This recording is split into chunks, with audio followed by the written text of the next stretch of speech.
শোনা যাচ্ছে আমার আওয়াজ? হ্যালো,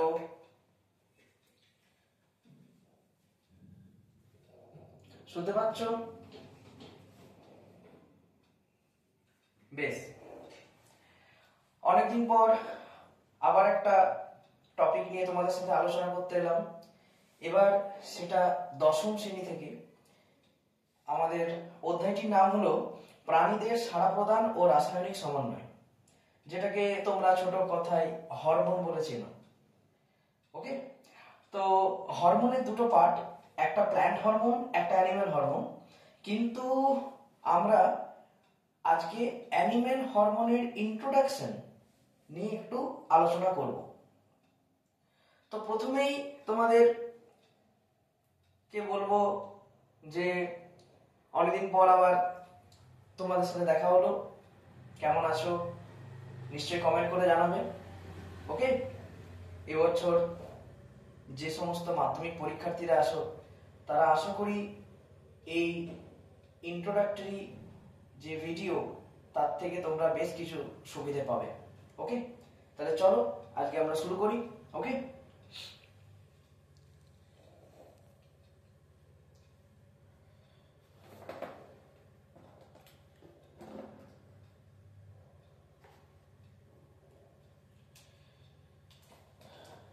বেশ, প্রথমে তোমরা জানো যে হরমোন কি, হরমোন শব্দটার উৎপত্তি কোথা থেকে। না, হরমোন হচ্ছে একটা জৈব রাসায়নিক পদার্থ। তোমরা প্রত্যেকেই জানো হরমোন একটা জৈব রাসায়নিক পদার্থ, যেটা কোনো নির্দিষ্ট কোষ থেকে উৎপন্ন হয়। তো প্রাণীদেহে সেই রকম একটি বিষয়বস্তু হলো গ্রন্থি। প্রাণীদেহে সেরকম একটি বিষয়বস্তু হলো কি না, গ্রন্থি। এখন যদি বলি গ্রন্থি বা গ্ল্যান্ড এর অর্থ কি, গ্রন্থি বা গ্ল্যান্ড এর মানে কি দাঁড়ায় না, গ্রন্থি বা গ্ল্যান্ড হলো কিছু কোষের সমষ্টি, যেখান থেকে সর্বদা কিছু তরল পদার্থ নিঃসরণ হয়। তাহলে গ্রন্থি বা গ্ল্যান্ড হলো কিছু কোষের সমষ্টি, যেখান থেকে সর্বদা কিছু তরল পদার্থ নিঃসরণ হয়। এখন এই যে গ্রন্থি তোমরা আমি বলের মধ্যে লিখেছি, এই গ্রন্থির বেশ কিছু ক্রাইটেরিয়া আছে, বেশ কিছু ভাগ আছে। তাহলে গ্রন্থি বলতে আমরা কি বুঝবো না, কিছু কোষের সমষ্টি, যার থেকে কোনো তরল পদার্থ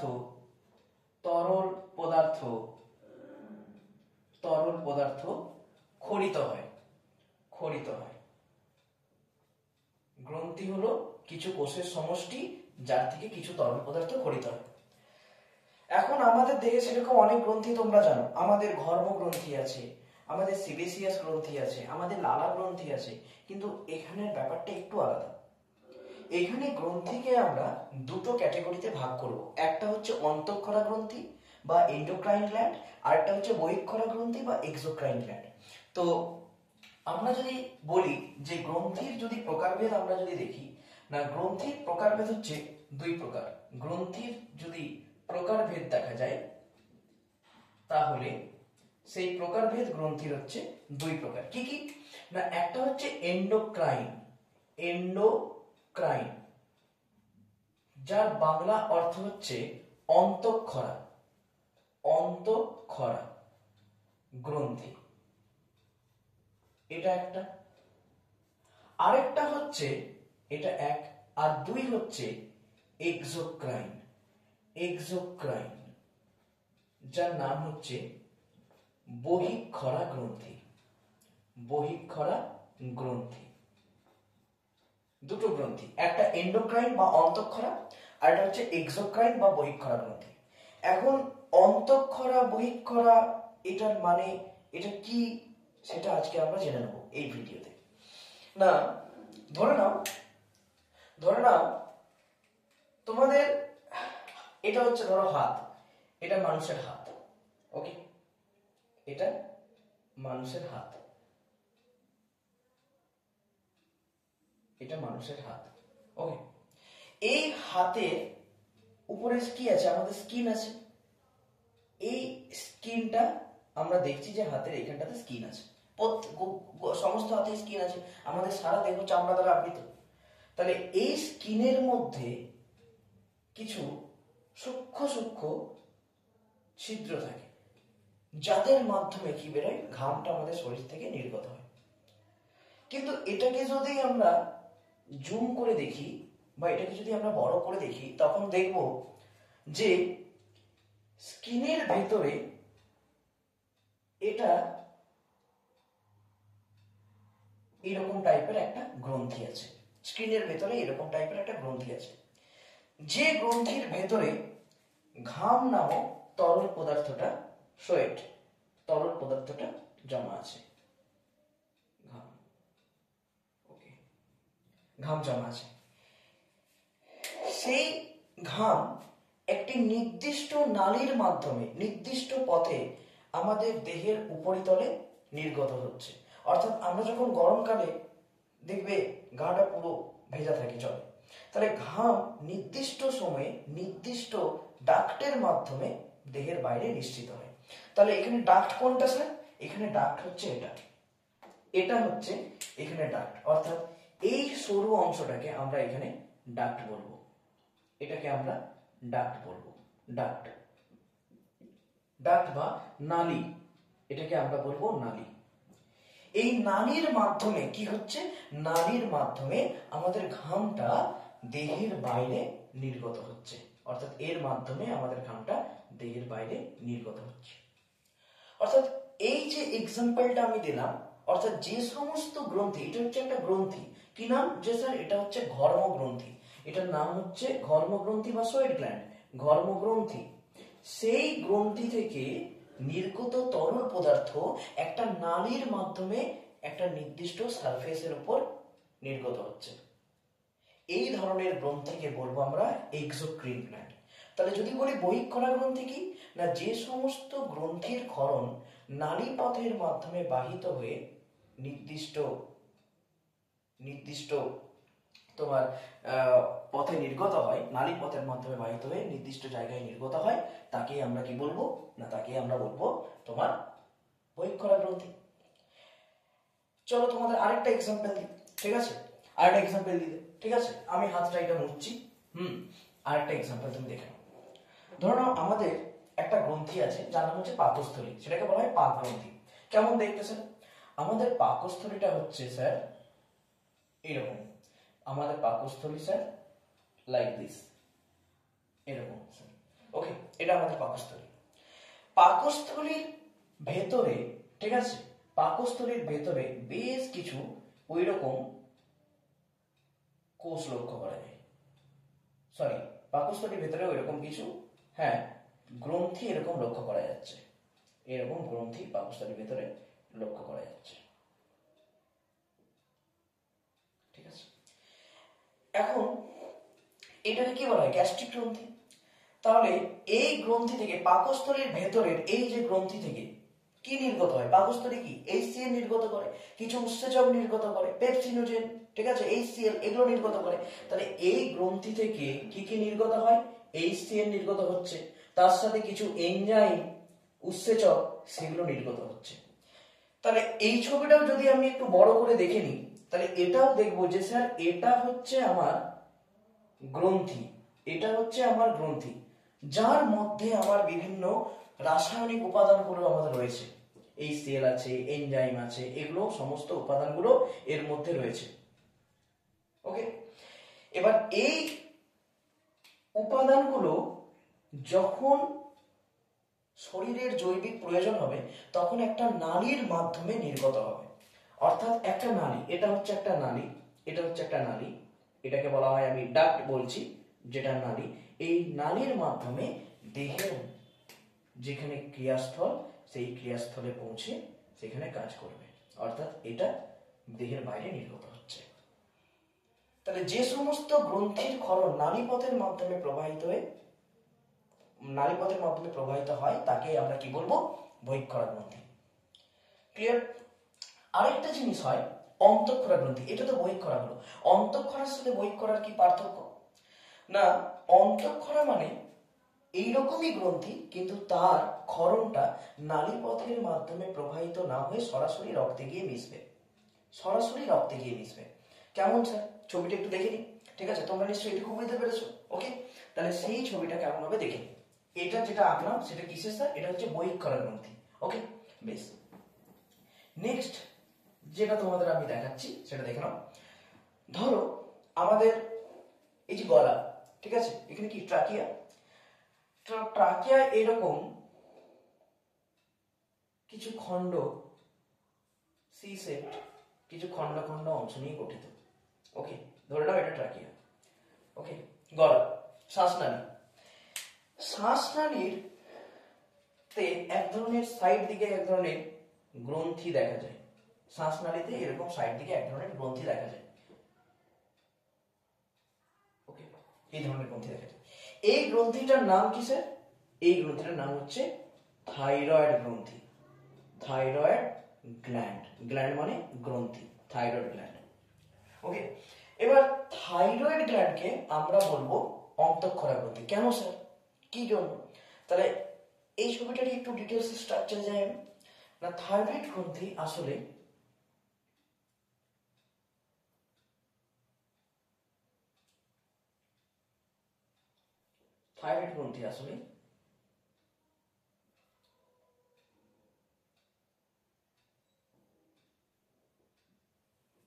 অর্থাৎ এটা যদি আমরা থাইরয়েড গ্রন্থিটাকে এইভাবে আমি ড্র করলাম, ঠিক আছে, তোমরা বুঝে নাও যে কি বলতে চাইছি। থাইরয়েড গ্রন্থিটাকে এইভাবে আমি ড্র করলাম। এখন থাইরয়েড গ্রন্থিতে কি আছে স্যার? যে কোনো অর্গানে, আমাদের যে কোনো অর্গানে ব্লাড ভেসেল অর্থাৎ রক্তবাহ কিন্তু তোমার প্রবেশ করে এবং সেখান থেকে নির্গত হয়। তাহলে ধরে নাও এই থাইরয়েড গ্রন্থির মধ্যে আমাদের ধমনী বা আর্টারি প্রবেশ করেছে। ধমনী বা আর্টারি প্রবেশ করেছে। তাহলে আর্টারির মাধ্যমে কি প্রবাহিত হবে স্যার? আর্টারির মাধ্যমে স্যার রক্ত প্রবাহিত হবে। আমাদের অক্সিজেনেটেড রক্তটা এর মধ্যে দিয়ে আসছে। এখন এই ধমনী থাইরয়েড গ্রন্থির মধ্যে ঢুকে কতগুলো রক্ত জারকে বিভক্ত হয়ে যাবে।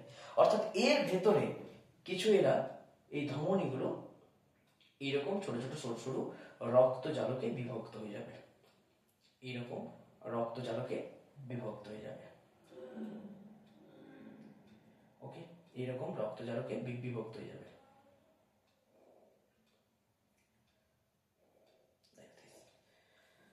তাহলে রক্ত জালকে বিভক্ত হলো, ঠিক আছে, কারণ শিরা এবং ধমনীর মিলিত যে সংযোগস্থল সেখানে কি গঠিত হয়? রক্ত জালক গঠিত হয়। তাহলে এই রক্ত জালকগুলো যখন কোনো একটা অঙ্গ, কোনো একটা গ্রন্থির মধ্যে প্রবেশ করেছে, সেই রক্ত জালক থেকে ওই গ্রন্থিটা কি নেবে? নিউট্রিশন বা পুষ্টি উপাদান নেবে। কারণ এর মধ্যেও তো তোমার কি প্রবাহিত হচ্ছে? এর মধ্যেও রক্ত জালকের মধ্যেও তো তোমার রক্তই প্রবাহিত হবে। এখান থেকে যে রক্তটা আসছে সেটা এই পথে প্রবাহিত হচ্ছে। তাহলে যখন এই পথ দিয়ে প্রবাহিত হচ্ছে তখন এই গ্রন্থিটাকে কি দেবে? তার প্রয়োজনীয় নিউট্রিশন গুলো দেবে, পুষ্টি উপাদান গুলো দেবে। কিন্তু যেহেতু থাইরয়েড হচ্ছে একটা অন্তঃক্ষরা গ্রন্থি, থাইরয়েড সেই সময় কিছু পদার্থ তৈরি করবে। সেই পদার্থগুলো তোমার কোথায় গিয়ে মিশবে? ধরে নাও থাইরয়েড এখানে কিছু পদার্থ তৈরি করছে। থাইরয়েড ফলিকল থেকে কিছু রাসায়নিক পদার্থ উৎপন্ন হলো, থাইরয়েড গ্রন্থি থেকে এটা উৎপন্ন হচ্ছে। তাহলে এটার নাম হচ্ছে থাইরক্সিন হরমোন। Thyroxine hormone. এই হরমোনটা কি করছে স্যার? এই হরমোনটা ও সরাসরি থাইরয়েড গ্রন্থিটা সরাসরি কোথায় মিশিয়ে দিচ্ছে স্যার? রক্তে মিশিয়ে দিচ্ছে। অর্থাৎ এটা সরাসরি কোথায় মিশে যাচ্ছে? রক্তজালকে মিশে যাচ্ছে। এবার সেই রক্তজালকগুলো তখন যখন মিলিত হচ্ছে, রক্তজালকগুলো যখন এক জায়গায় মিলিত হচ্ছে, তখন সেখান থেকে কি নির্গত হচ্ছে স্যার? ধমনী যদি ঢোকে তাহলে নির্গত হবে শিরা বা ভেইন নির্গত হবে স্যার, ভেইন নির্গত হবে। তাহলে সেই রক্তটাই অর্থাৎ এটা দূষিত রক্ত, এখানে অক্সিজেন যুক্ত রক্ত প্রবেশ করেছিল, এর মধ্যে এখন দূষিত রক্তের মাধ্যমে কি মিশে আছে স্যার? হরমোনটা মিশে আছে, অর্থাৎ এই থাইরক্সিন হরমোন এখানে মিশে আছে। তাহলে সেই হরমোনটা দূষিত রক্তের মাধ্যমে আমাদের সারা বডিতে ছড়িয়ে পড়ছে এবং বিভিন্ন বিপাকীয় প্রক্রিয়ায় অংশগ্রহণ করছে। তাহলে এক্ষেত্রে তুমি দেখতে পেলে যে এখান থেকে নির্গত পদার্থ কোনো নালী বা অন্য কোনো কিছুর দ্বারাই কিন্তু প্রবাহিত হলো না, সরাসরি রক্তে গিয়ে মিশলো এবং রক্তে মিশে তার নির্দিষ্ট স্থানে চলে গেল। তাহলে এই ধরনের যে গ্রন্থির ক্রিয়া সেগুলোকে বলবো আমরা অন্তঃক্ষরা গ্রন্থি।